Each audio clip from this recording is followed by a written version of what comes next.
मोदी साहेबे एक पेड़ मां के नाम एक नारो पूरा भारतनी अंदर हरियारू एक ग्रीन कवर बनावा माटे आप्यो अने पोतानी मानी यादमां एक वृक्ष वाईए अने पोतानी धरती मानी यादमां पण एक वृक्ष वाईए। आ अभियान जोत जोतामां एक आंदोलन बनी गयुं।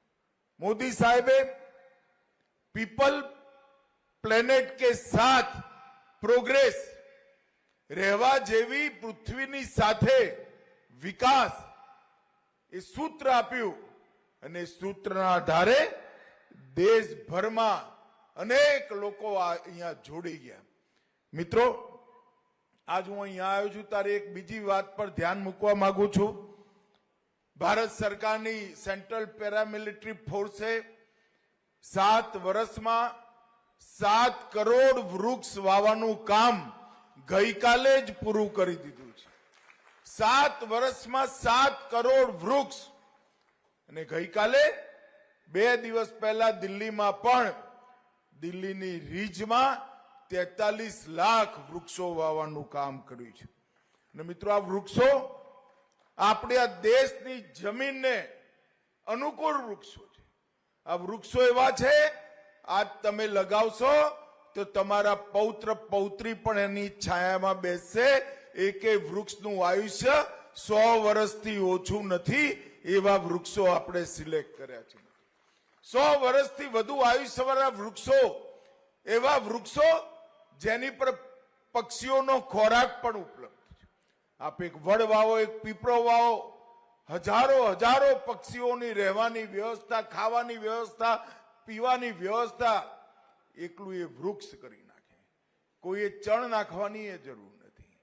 હજારો ઓક્સિજન પાર્ક, એની અંદર લાખો વૃક્ષો અને એની અંદર અનેક પ્રકારના પતંગિયાઓ, પક્ષીઓ, નવી પ્રજાતિઓ। આપણું અમદાવાદ એક કુદરતી રીતે હર્યું ભર્યું અમદાવાદ બનાવવાનું અભિયાન છે। મિત્રો, ગાંધીનગર ક્ષેત્રમાં 12 ઓક્સિજન પાર્ક હતા।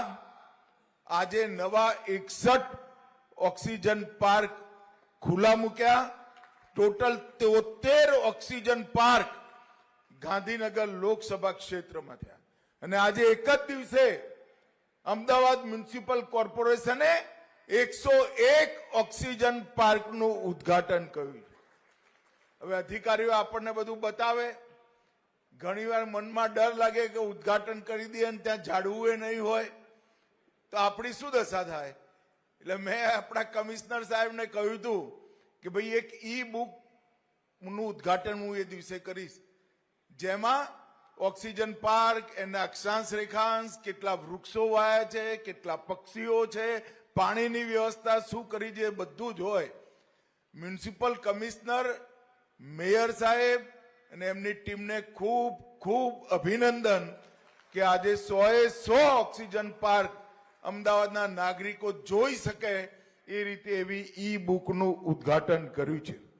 મિત્રો, ગાંધીનગર લોકસભા .in પર પણ ગાંધીનગર ક્ષેત્રના 73 ઓક્સિજન પાર્કો ઉપલબ્ધ છે। અને આજે ઓનલાઈન જે અભિયાન ગાંધીનગર લોકસભામાં ચલાવ્યું એમાં ગાંધીનગર લોકસભામાં 1,37,812 લોકોએ 5 વૃક્ષ વાવવાનું પોતાની કોલોનીમાં નોંધણી કરાઈ, એમને રોપા પણ પહોંચાડી દેવામાં આવ્યા છે।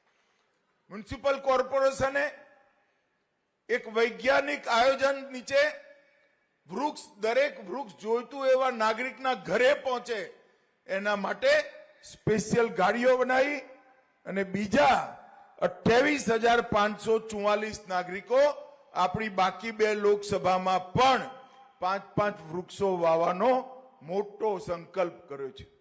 મિત્રો, કોઈ પણ અભિયાને સફળ થવું હોય, આપણા ગાંધીનગરે ગ્રીન થવું હોય, આપણા અમદાવાદ શહેરે ગ્રીન થવું હોય તો જન ભાગીદારી વગર ના થાય। અને આ જન ભાગીદારીનું અભિયાન મને ચોક્કસ વિશ્વાસ છે કે આવનારા દિવસોમાં આપણા શહેરને, એના તાપમાનને બાકી બધા તાપમાન કરતા ઓછામાં ઓછું 5%, 5% તાપમાન ઓછું લઈ આવશે.